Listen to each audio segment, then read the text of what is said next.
விகடன் நேயர்களுக்கு வணக்கம். Tamil Nadu 2026 election 360 updates நிகழ்ச்சிக்கு உங்களை வரவேற்கிறோம்.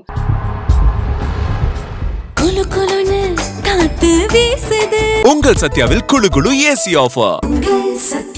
இந்த நிகழ்ச்சியில ஒவ்வொரு மாவட்டங்களிலும் இருக்கக்கூடிய சட்டமன்ற தொகுதிகளில் யார் யாரெல்லாம் சீட்டுக்காக முயல்றாங்க, யாருக்கெல்லாம் சீட்டு கிடைக்கிறதுக்கான வாய்ப்புகள் இருக்கு அப்படிங்கிற விஷயங்களை தொடர்ந்து பார்த்துக்கிட்டு இருக்கோம்.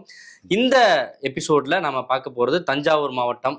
நிறைய பேர் கீழே கமெண்ட்ஸ் எல்லாம் நீங்க தஞ்சாவூர் பண்ணுங்கன்னு தான் ரொம்ப ஆர்வமா இருந்தாங்க. ஏன் அது தெரியல, ரொம்ப எதிர்பார்க்கிறாங்க போல. அதையும் தாண்டி புண்ணியமூர்த்தி அவர் வாழ்ந்த பகுதி அப்படின்றதுனால தஞ்சையே இந்த டைம் பண்ணிடலாம் அப்படின்னு ஒரு முடிவு எடுத்தாச்சு. யாருங்க அவரு? நீங்கதான். ஓ, எனக்காகவா? ஆமா, எனக்காக நீங்க கருணை காட்டிருப்பீங்க அப்படின்னு நினைக்கிறேன்.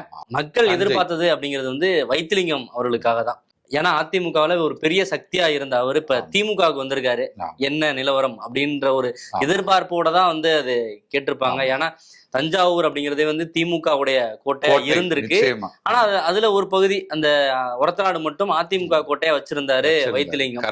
இந்த முறை அவரே திமுகவுக்கு வந்திருக்கிறதுனால என்ன மாற்றங்கள் நடக்கும் அப்படிங்கிறது தான் அவங்களுடைய எதிர்பார்ப்புக்கான காரணமா இருந்திருக்கும். அப்ப அதனால அவருக்கே அந்த தொகுதியை நம்ம போயிடுறது சிறப்பு. ஆமா, ஒரத்தநாடே பாத்திரலாம். ஒரத்தநாடுல யாரு அதிக முறை வெற்றி பெற்று இருக்கா? ஒரத்தநாடை பொறுத்தளவுல திமுக 6 முறை, அதிமுக 6 முறை. இது ஷாக்கிங்கா இருக்கும். ஆனா அதிமுக கோட்டையா இருக்கு, வைத்திலிங்கம் கட்டுப்பாட்டுல வச்சிருக்காங்க, ரெண்டுமே சரிசமமா இருக்கு. ஆனா சமீப தேர்தலா அதிமுக வெற்றி பெற்றிருக்காங்க. 2016 தவிர மீதி தேர்தல்கள்ல அதிமுக இங்க வெற்றியை பதிவு செஞ்சிருக்காங்க. அதுக்கு முன்னாடிதான் திமுக வெற்றி பெற்றிருக்காங்க. அப்புறம் காங்கிரஸ் ஒரு முறை வெற்றி பெற்றிருக்காங்க. 2021 தேர்தல் நிலவரம் அங்க என்னவா இருந்தது? அதிமுக சார்பில் போட்டியிட்ட வைத்திலிங்கம் கிட்டத்தட்ட 90,000 வாக்குகள் அப்படின்றத வாங்கியிருந்தாரு. திமுக சார்பில் போட்டியிட்ட ராமச்சந்திரன் எம்ஆர் அவர் கிட்டத்தட்ட 60,000 அந்த வாக்குகள் வாங்கியிருந்தாரு. Bullet Ramachandran correct. கிட்டத்தட்ட 30,000 வாக்குகள் வித்தியாசத்துல அவர் வெற்றியும் பெற்றாரு. இதுல ரொம்ப முக்கியமான விஷயம் என்னன்னா, அமமுக சார்பில் போட்டியிட்ட மாசேகர் அவருமே இப்போ அதிமுக போயிட்டாரு. அவருமே கிட்டத்தட்ட 26,000 வாக்குகள் வாங்கியிருந்தாரு. கண்டிப்பா அவர் பிரிக்கிற வாக்குகள்னால வைத்திலிங்கம் வெற்றிக்கு பாதிப்பு அதெல்லாம் தேர்தலுக்கு முன்பாக பேசப்பட்டது. ஆனா அதையெல்லாம் தாண்டியே வைத்திலிங்கம் பயங்கரமா ஜெயிச்சிட்டாரு. வைத்திலிங்கம் தன்னோட வளர்ச்சிக்கு தடையா இருப்பாருன்னா அவர் அமமுகவுக்கு போயிருக்க கூடும். ஆமா, அப்புறம் திரும்பி அவர் திமுகவுக்கு போறாரு அப்படிங்கிற ஒரு தகவல் கேட்டு அவர் வந்தாரா, இல்ல என்ன நடந்தது? இல்ல, அவர் முன்னாடியே அவர் சேர்ந்துட்டாரு. அவர் தினகரன் அவர் கூட கருத்து வேறுபாடு அந்த மாதிரி முன்னாடியே சேர்ந்துட்டாரு. சேரும் போதே சீட்டு அந்த மாதிரியான விஷயங்கள் எல்லாம் உறுதிப்படுத்திட்டு தான் அவர் சேர்ந்தாரு அப்படின்ற தகவல்களும் வந்தது. மீண்டுமே ஒருவேளை வைத்திலிங்கம் ஒரு காலகட்டத்தில் அவர் அதிமுக வர போறாரு அப்படி கூட சொல்லிட்டு இருந்தாங்க. ஆனா மீண்டுமே எதிரும் புதிருமாக களத்துல நிக்கக்கூடிய சூழல் அப்படிங்கிறது தான் உருவாயிருக்கு. அதையும் தாண்டி பார்த்தோம்னா நாம் தமிழர் ஒரு 9,000 அந்த அளவுக்கான வாக்குகள் வாங்கியிருக்காங்க. 2024 தேர்தல் நிலவரம் என்ன? 2024 நாடாளுமன்ற தேர்தலை பொறுத்தளவுல இந்த தொகுதி தஞ்சாவூர் நாடாளுமன்ற தொகுதிக்கு உட்பட்ட தொகுதியா தான் இருக்கு. இந்த தேர்தல்ல திமுக சார்பா போட்டியிட்ட முரசொலியை கிட்டத்தட்ட 80,000 வாக்குகள் வாங்கியிருந்தாங்க. தேமுதிக அதிமுக கூட்டணியில தேமுதிக தான் இங்க போட்டிட்டாங்க. சிவனேசன் கிட்டத்தட்ட 26,000 வாக்குகள் வாங்கியிருந்தாங்க. பாஜக சார்பா போட்டிட்ட கருப்பு முருகானந்தம் 31,324 வாக்குகள் வாங்கியிருந்தாங்க. நாம் தமிழர் சார்பா போட்டியிட்ட ஹிமாயுன் கபீர் அவர் கிட்டத்தட்ட 20,000 வாக்குகள் வாங்கியிருக்காரு. இப்ப சட்டமன்ற தேர்தலை பொறுத்தளவுல 10,000 வாக்குகள் வாங்குவாங்க. நாடாளுமன்ற தேர்தலில் இவர் கொஞ்சம் அதிகமாவே வாங்கியிருக்காரு. 20,000 வாக்குகள் அப்படிங்கிறது ஹியூஜ் நம்பர். அவர் அங்க கொஞ்சம் செல்வாக்கான ஒரு நபரான ஆளு, கல்வியாளராகவும் இருக்காரு அப்படின்றதுனால நாம் தமிழரோட ஒரு ஃபேஸாவும் இருக்காரு. ஓகே, அதனால அவர் கண்டிப்பா அதிக வாக்குகள் வாங்கியிருக்காரு. இப்ப 2026 யாரெல்லாம் அங்க சீட்டுக்கு ட்ரை பண்றாங்க? கண்டிப்பா உங்களுக்கே தெரியும் யார் யார் ட்ரை பண்ணுவாங்க. சொல்லுங்க. ஆமா, மாசேகர் அமமுகல இருந்து வரும்போதே சீட்டுன்ற இதோட தான் வந்திருக்காருன்னு சொல்றாங்க. அதிமுகல இந்த பக்கம் திமுகல பாத்தீங்கன்னா வைத்திலிங்கமுமே அப்படிதான் வந்திருப்பாரு. கண்டிப்பா சீட்டு உறுதி கொடுத்திருப்பாங்க கண்டிப்பா. ஆனா அதுக்கு முன்னாடி நிறைய பேர் கனவு கண்டுட்டு இருந்தாங்க. அவங்க பேர்லாம் சொல்லிருங்க, பதிவாக. ஏன்னா கடந்த முறை வெற்றி வாய்ப்பு இழந்த நீங்க சொன்ன மாதிரி அவர் புல்லட் ராமச்சந்திரன் அவர் பேர் அடிபட்டுச்சு. அதே போல பாத்தீங்கன்னா மகேஷ் கிருஷ்ணசாமி, எல்ஜி அண்ணா, நடிகர் துரை சுதாகர், வழக்கறிஞர்கள் மணவழகன், திராவிட கதிரவன், அந்த மாதிரி பல பேர்கள் எல்லாருமே முயற்சி ரேஸ்ல இருக்காங்க. பல பேர் நம்மளுக்கு வாய்ப்பு கிடைக்கும் அப்படின்னு காத்திருந்தாங்க. ஆனா கனவுல வைத்திலிங்கம் மண்ணள்ளி போட்டாரு அப்படின்னு சொல்ல முடியாது. நடக்கலாம். வைத்திலிங்கம் வேற தொகுதி மாறலாம் அப்படின்றீங்களா? வேற தொகுதி மாற அப்படி சொல்ல வரல. ஆக்சுவலி என்னன்னா, தேர்தலை பொறுத்த வரைக்கும் வெற்றி தான் முக்கியம். நீங்க இதற்கு முன்பா இருந்தவங்க ஜெயிக்க வைக்கல, செந்தில் பாலாஜி ஜெயிக்க வைக்கிறாருன்னா அப்ப செந்தில் பாலாஜிட்ட தான் ஆப்வியஸா அந்த பொறுப்பு கொடுக்கப்படும். அவர் தான் வளர்ந்துட்டே போவாரு. இப்ப வைத்திலிங்கம் தொடர்ச்சியா ஜெயிச்சுட்டே இருக்காருன்னா இப்ப அது திமுக கணக்குல வந்துரும்ல. சோ திமுகவுக்கு தேவை அவங்களோட எண்ணிக்கை கூட்டிட்டே போறதுதான். அப்ப நான் இங்க சொல்ல வந்தது இந்த வேட்பாளருடைய கனவு தான் சொல்ல வந்தேன். அப்ப அதனால வேட்பாளர்களுக்கு ஓகே, ஆனா கட்சி என்ன பார்க்கும், வெற்றி அப்படின்றது தானே பார்க்கும் அப்படின்றதுனால முடிவு எடுப்பாங்க. ஆப்வியஸ்லி அங்க வைத்திலிங்கத்துக்கான வாய்ப்புகள் தான் அதிகமா இருக்கு. நாம் தமிழர்ல வந்து திருமுருகன் அவர் வந்து கேண்டிடேட்டா போடப்பட்டிருக்காங்க. தாவேக்கால யாரு கேண்டிடேட்டா நிக்கிறது? தாவேக்கால நம்ம வழக்கம் போல சொல்றதுதான் சஸ்பென்ஸாவே இருக்கு, தளபதியோட முடிவு தான். ஆனாலும் நம்ம வந்து அங்க இருக்கக்கூடிய மாவட்ட பொறுப்பாளர்களுக்கு அதுக்கான வாய்ப்புகள் இருக்கு அப்படிங்கிற அடிப்படையில அவங்க பேரை சொல்லிக்கிட்டு இருக்கோம். தாவேக்காவை பொறுத்தவரை ஒரத்தநாடு சட்டமன்ற தொகுதியை உள்ளடக்கிய தஞ்சாவூர் மேற்கு மாவட்டம் அப்படின்னு அவங்க வரையறுத்திருக்காங்க. அந்த மாவட்ட பொறுப்பாளர் மாவட்ட செயலாளர் ரமேஷ், மாவட்ட இணை செயலாளர் பால் பாண்டி 2 பேர் இருக்காங்க. 2 பேர்ல யாருக்காவது ஒருத்தருக்கு வாய்ப்பு கிடைக்கிறதுக்கான வாய்ப்புகள் அதிகமாவே இருக்கு. இந்த தொகுதியில வெற்றியை தீர்மானிக்கக்கூடிய சமூகங்களா எந்தெந்த மக்கள் இருக்காங்க?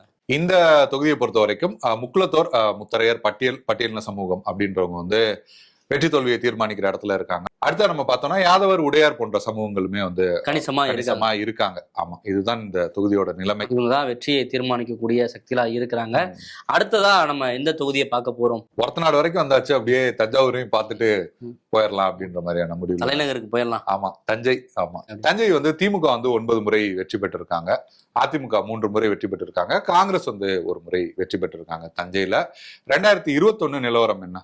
தஞ்சை அப்படின்னாலே திமுக கோட்டை தான். நீங்க சொன்ன மாதிரி 9 முறை வெற்றி பெற்றிருக்காங்க. 2021 டிகேஜி நீலமேகம் கிட்டத்தட்ட 1,03,772 வாக்குகள் வாங்கியிருக்காங்க. அதிமுக சார்பா அறிவுடை நம்பி அவர் வந்து போட்டியிட்டு 56,623 வாக்குகள் வாங்கியிருக்காரு. நாம் தமிழர் சார்பா போட்டியிட்ட சுபா தேவி கிட்டத்தட்ட 17,000 வாக்குகள் வாங்கி இருக்காங்க. மக்கள் நீதி மையம் சார்பா போட்டியிட்ட சந்திரமோகன் அவர் கிட்டத்தட்ட 10,000 வாக்குகள் வாங்கியிருக்காங்க. அவரையுமே பதிவு பண்ணோம். 10,000 வாக்குகள் வாங்கியிருக்காங்கிற அடிப்படையில அவங்களும் பதிவு பண்ணணும். அவங்க வாங்கியிருக்காங்க. இப்ப திமுக கூட்டணியில இருக்காங்க. அவங்களுக்கு வேல்யூ ஆடட் ஆகுதா அப்படிங்கிற அடிப்படையில நம்ம அவங்களையும் குறிப்பிடுறோம்னு வச்சுக்கோங்களேன். 2024 இங்க என்ன நிலவரம்? 2024 பொறுத்த வரைக்கும் இங்க திமுக சார்பில் போட்டிட்ட முரசொலி வந்து 93,000 அந்த அளவுக்கான வாக்குகள் வந்து வாங்கியிருக்காரு. நேரடி போட்டியாக பார்க்கப்பட்ட வந்து அதிமுக கூட்டணியில தேமுதிக வந்து ஒரு 23,000 இந்த அளவுக்கான வாக்குகள் தான் வாங்கியிருக்காங்க. பாஜக கருப்பு முருகானந்தம் அவர் வந்து ஒரு 26,000 இந்த அளவுக்கான வாக்குகள் வந்து வாங்கியிருக்காரு. ஹுமாயூன் கபீர் அவருமே வந்து ஒரு 20,500 வாக்குகள் வந்து வாங்கியிருக்காங்க. நாம் தமிழர். ஆமா, தஞ்சாவூர் பொறுத்த வரைக்கும் வந்து அதிமுக தேமுதிக கூட்டணியில வந்து தொகுதிகள் கொடுக்கும் போதே வந்து ஏதாவது ஒரு தொகுதியை கொடுக்கணும். கேள்விதான் கேட்கலான்றாங்க. தேமுதிக எதுக்காக தஞ்சாவூரை கொடுத்தாங்க? 5 தொகுதி வட மாவட்டங்கள் எங்கேயாவது கொடுத்திருந்தா கூட ஒரு லாஜிக் இருக்கு. ஆமா, தஞ்சாவூர் எதுக்கு கொடுத்தாங்க அப்படின்னே தெரியல. இல்ல 5 தொகுதி கொடுக்கணும், ஏதாவது ஒரு தொகுதியை தான் கொடுக்கணும். எல்லாமே வந்து நீங்க வந்து தேமுதிக ஃபேவரான தொகுதியே கொடுத்துட்டா அப்புறம் அதிமுக கூட்டணி போனதே லாஜிக் இல்லாம போயிடும். அப்படின்ற பட்சத்துலதான் தேமுதிக வந்து கொடுத்தாங்க. நீங்க வந்து 2024 அப்படி சொல்றீங்க, 2019 அப்படி வந்து சொல்லுவாங்க.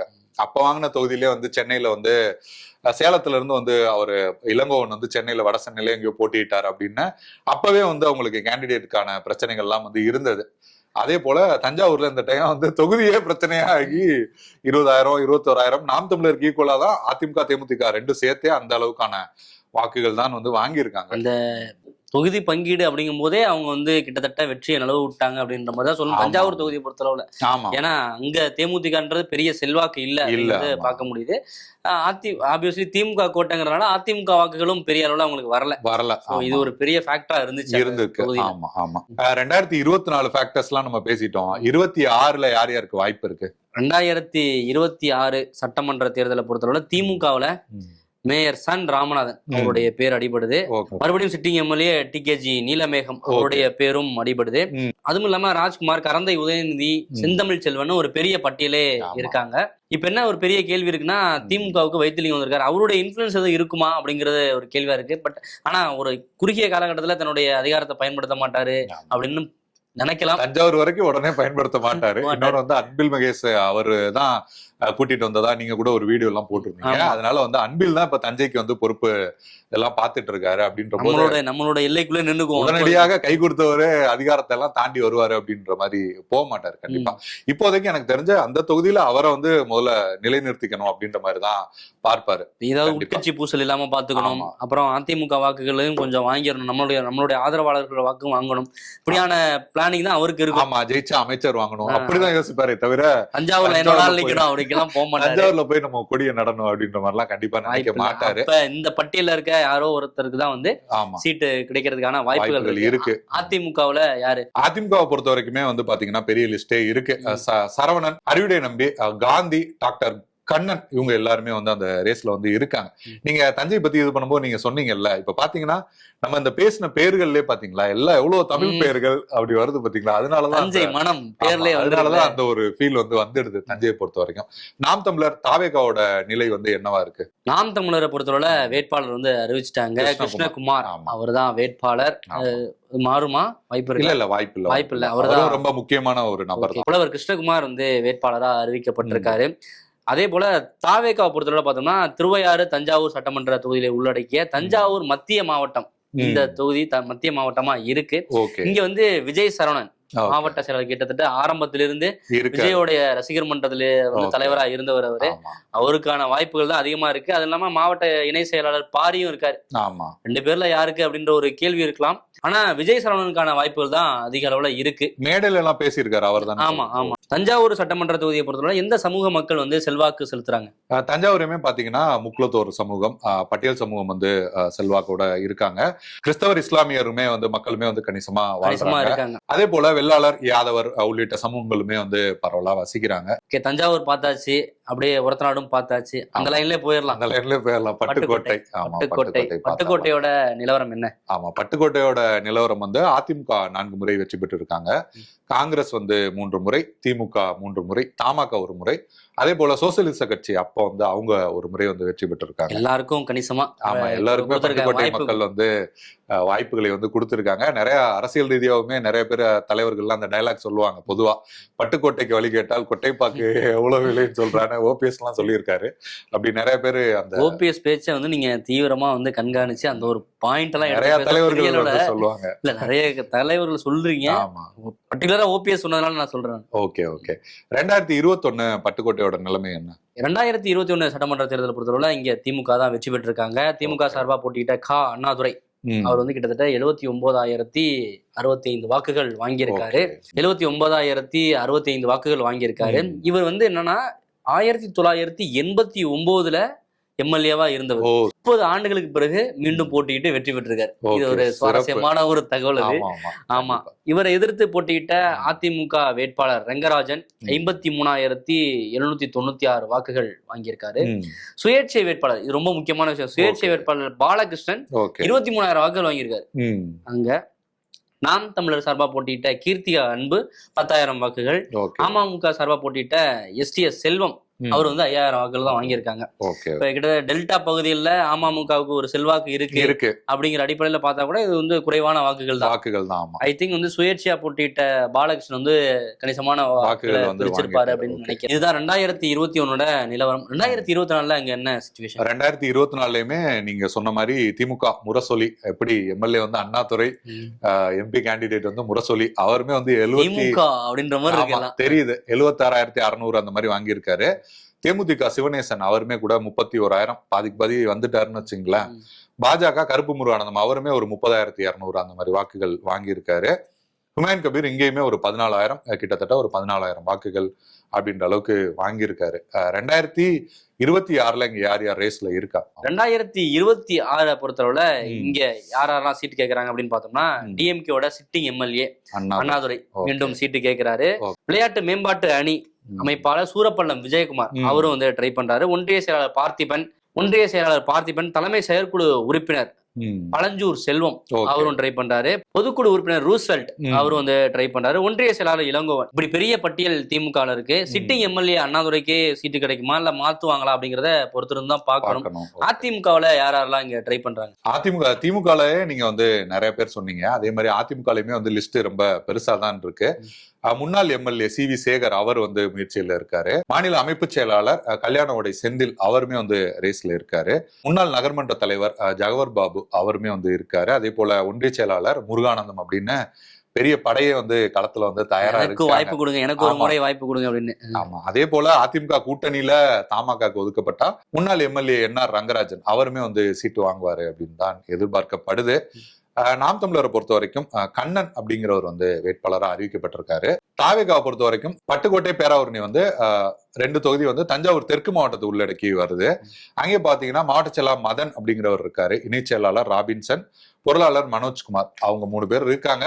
அவங்கள யார் இந்த தொகுதியில ஒர்க் பண்றா, இங்க யாருக்கு கொடுக்கலாம், வெற்றி வாய்ப்பு வரும் அப்படின்ற மாதிரி தாவேக்காலையுமே சமூக கணக்குகள் எல்லாம் கூட பார்ப்பாங்க. எல்லாமே பார்த்து இந்த தொகுதிக்கு வந்து வேட்பாளரை அப்படியும் கொடுக்கலாம். ஒரு முறை தேமுதிகவுல வந்து அருண் பாண்டியனை கொண்டாந்து பேராவூரணிக்கு போட்ட மாதிரி பட்டுக்கோட்டைக்கு வேற யாராவது கொண்டு கூட போடலாம்.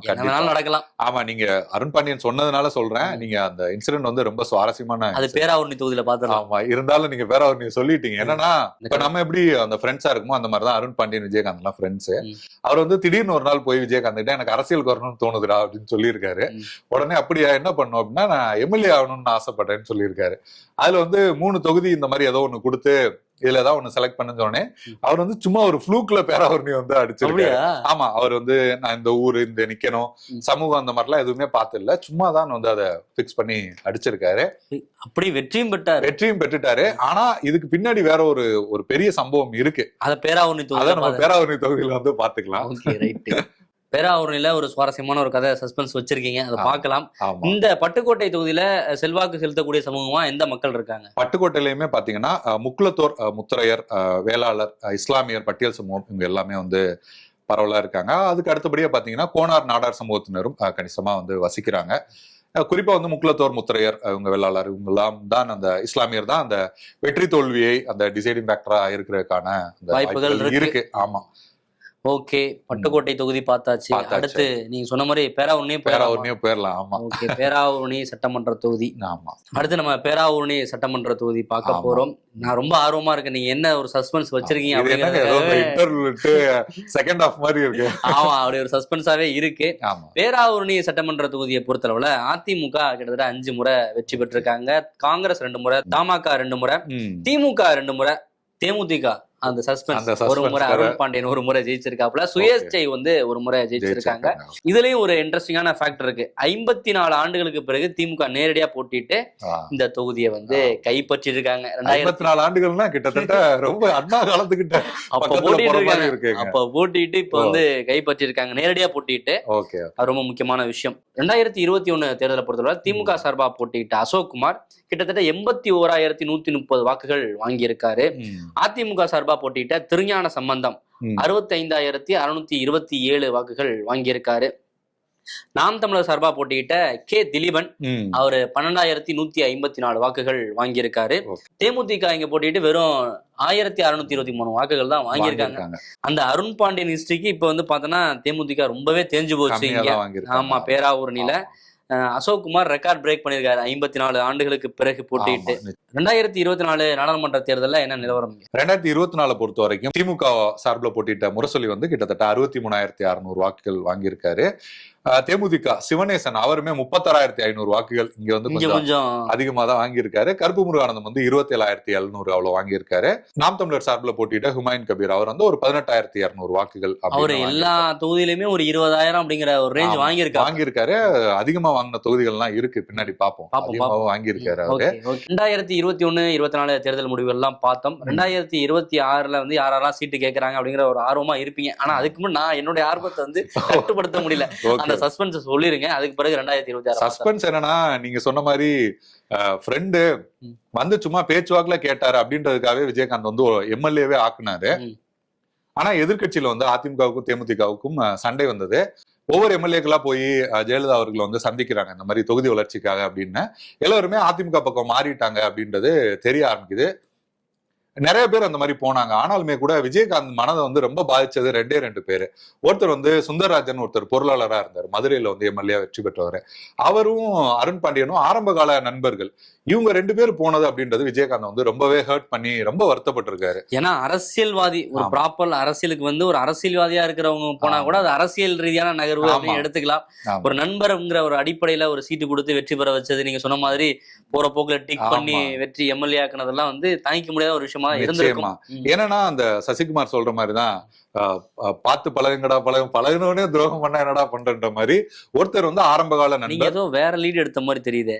பார்த்து பழகுங்கடா ரூல்ஸ ஃபாலோ பண்ணுங்கடான்ற மாதிரி அந்த அந்த lead எடுத்த மாதிரி இருக்கு. தஞ்சாவூர்னே நீங்க அங்க போக கூடாது. ஓகே ஒருத்தர் வந்து ஆரம்பகால நண்பர், அதாவது சொந்த ஊரு அப்படி சுந்தரராஜன், திரையுலக நண்பர் அருண் பாண்டியன். 2 நண்பர்களும் துரோகம் பண்ண. ஏன்னா விஜயகாந்த் நம்ம எல்லாருக்குமே தெரியும், அவரு பார்க்கறது கொஞ்சம் முரட்டுத்தனமா அப்படி இருக்கும் அவரோட. ஆனா ரொம்பவே சாஃப்டான ஒரு மனிதர், ரொம்பவே ஒரு அன்பான மனிதர், அது எல்லாருக்குமே தெரியும்.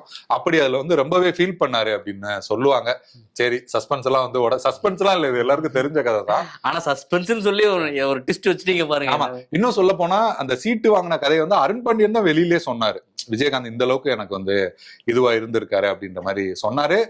தேமுதிகல இருந்த அந்த 29 பேர் எம்எல்ஏ ஆனவங்கல்ல சிலர் வந்து அதிமுகவுக்கு போயிருக்காங்க, திமுகவுக்கு போயிருக்காங்க, தேமுதிகலே 10 பேர் இருக்காங்க, பாஜக அமமுக கூட போயிருக்காங்க. ஆனா அரசியலை விட்டே போனவர் அருண் பாண்டியன்.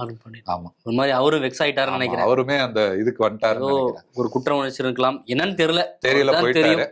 ஆமா, இந்த கதை பெருசா போயிட்டு இருக்கு. 26ல இங்க யார் சீட்டுக்கு முயற்சி பண்றாங்க, இதுதான் ரொம்ப முக்கியமான விஷயம். 2026 சட்டமன்ற தேர்தலை பொறுத்தளவுல யாரு சீட் கேட்கறாங்க அப்படின்னு பார்த்தோம்னா, திமுக சார்பா சிட்டிங் எம்எல்ஏ அசோக்குமார் வந்து ட்ரை பண்றாரு. ஏன்னா நீங்க சொன்ன ரெக்கார்ட் பிரேக் பண்ணிருக்காரு, அதனால வந்து அவருக்கான வாய்ப்புகள் இருக்கா அப்படிங்கறத பாக்கணும். அது மட்டும் இல்லாம அருள் நம்பி, முத்துமாணிக்கம், டாக்டர் சந்திரசேகர், ஜெயபிரகாஷ், அன்பழகன் ஆகியோரும் திமுகவுல சீட்டு கேட்கிறாங்க. இதுல வந்து யாருக்கு கிடைக்கும் அப்படிங்கறத பொறுத்து பார்க்கணும். அதுல இன்னொரு விஷயம் இருக்கு, கூட்டணியில காங்கிரஸுக்கு இந்த தொகுதியை ஒதுக்கிட்டாங்க அப்படின்னாக்க நெப்போலியன், மகேந்திரன் 2 பேர் வந்து சீட்டுக்கு வந்து இங்க ட்ரை பண்றாங்க. ஏன்னா திமுக 54 ஆண்டுகளுக்கு பிறகு இப்பதான் நேரடியா போட்டிட்டு இருக்காங்க. மீண்டும் கூட்டணிக்கே கொடுப்பாங்களா, இல்ல அவங்களே மறுபடியும் போட்டிட்டு நினைக்கிறாங்களா, இப்படியான நிறைய சிக்கல்லாம் இருக்கு. அதன் அடிப்படையில தான் சீட்டு வந்து ஒதுக்கப்படும். அதிமுகவுல யாரு கேட்கிறாங்க? அதிமுகல வந்து கடந்த முறை போட்டியிட்ட திருஞான சம்பந்தம் அவரு இருக்காரு. அதே போல கோவி இளங்கோ, அடுத்தா பார்த்தோம்னா துரைமாணிக்கம், சசிகலா, ரவிசங்கர், இவங்க எல்லாருமே வந்து ரேஸ்ல இருக்காங்க. அதே போல பாஜகல வந்து பாத்தீங்கன்னா கூட்டணிக்கு பாஜக கொடுத்தாங்கன்னா கருப்பு முருகானந்தம், இல்லைன்னா பண்ணவயல் இளங்கோ 2 பேருமே வந்து சீட்டுக்கான முயற்சிகள்ல வந்து இருக்காங்க. தேமுதிக கூட்டணிக்கு வந்தாங்கன்னா தேமுதிகவுமே கண்டிப்பா கேட்பாங்க. ஆனா 2021 சட்டமன்ற தேர்தல் பொறுத்தவரை அவங்க பெருசா இன்னும் அப்ப வந்து கூட்டணி அமமுக கூட்டணி, இப்ப வந்து அதிமுக கூட்டணி. ஓகே, அந்த பலம் கிடைக்கும் அவங்க நம்புவாங்க. அதே போல நாம் தமிழர்ல பாத்தீங்கன்னா ராஜாராம் அவர் வந்து வேட்பாளரா அறிவிக்கப்பட்டிருக்காரு. டிவிகேல வந்து நம்ம ஏற்கனவே பட்டுக்கோட்டை பேராவூரணி தொகுதியை உள்ளடக்கிய தஞ்சை தெற்கு மாவட்டம் பார்த்தோம். யார் நிர்வாகிகள், மதன் இவர் பேர்லாம் பார்த்தோம். அவங்கள யாராவது ஒருவர் வந்து இங்க போட்டியிடுவதற்கான வாய்ப்புகள் வந்து இருக்கு. இல்லைன்னா எப்படி வந்து விஜயகாந்த் கிட்ட வந்து பட்டுக்கோட்டை சொன்ன மாதிரி இதுதான் பொருந்தும். ஏன்னா பேராவூர்ணில தான் விஜயகாந்த் முடிவெடுத்தாரு. அது மாதிரி அதே போல விஜயகாந்த் கிட்ட எப்படி அவங்க நண்பர் போய் சீட்டு கேட்டு விஜயகாந்த் கொடுத்தாரோ, அது மாதிரி விஜய் கிட்ட யாராவது போய் நண்பா நான் நிக்கிறேன்னு கேட்டு அவர் வந்து கட்சியை விட்டு வளர்க்கறதுக்கும் வாய்ப்பு இருக்கு. விஜயகாந்த் எடுத்த அந்த முடிவை எடுப்பாரா அப்படின்றது கஷ்டம் தான். அது கஷ்டம் தான், ஏன்னா தாடி பாலாஜி எல்லாம் நம்ம பார்த்தோம் என்ன நடந்துச்சு அப்படின்னு. ஓகே, அதற்கான வாய்ப்புகள் இல்ல. ஓகே, அதனால இவங்கள யாராவது ஒருத்தர் வந்து வேட்பாளர் ஆகிறதுக்கான வாய்ப்புகள் இருக்கு. ஓகே, இந்த தொகுதியை பொறுத்தவரை இந்த சமூக மக்கள் வந்து வெற்றியை தீர்மானிக்கக்கூடிய சக்தியா இருக்காங்க. தொகுதியை பொறுத்த வரைக்கும் முத்தரையர், முக்குலத்தோர், பட்டியல் சமூகம், இஸ்லாமியர், யாதவர் உள்ளிட்ட சமூகங்கள் வந்து பரவலா வசிக்கிறாங்க. வெற்றி தோல்வியை தீர்மானிக்கக்கூடிய இடத்துலயும் இருக்காங்க. இவங்கதான் வந்து வெற்றியை தீர்மானிக்க போறாங்க அந்த தொகுதியை பொறுத்தளவுல. ஓகே, டெல்டாவில ரொம்ப முக்கியமான மாவட்டம் தஞ்சாவூர். அதுல முக்கியமான ஒரு 4 தொகுதிகள் பார்த்தோம். மற்ற 4 தொகுதியிலும் முக்கியமான தொகுதிகள் தான். இப்ப தஞ்சாவூர், பட்டுக்கோட்டை, பேராவூரணி, ஒரத்தநாடு 4 தொகுதியில் பார்த்தோம். மீதம் இருக்க 4 தொகுதியில அடுத்த காணொலியில பார்க்கலாம். ஓகே, நன்றி. உங்கள் சத்யாவில் குளு குளு ஏசி ஆஃபர்.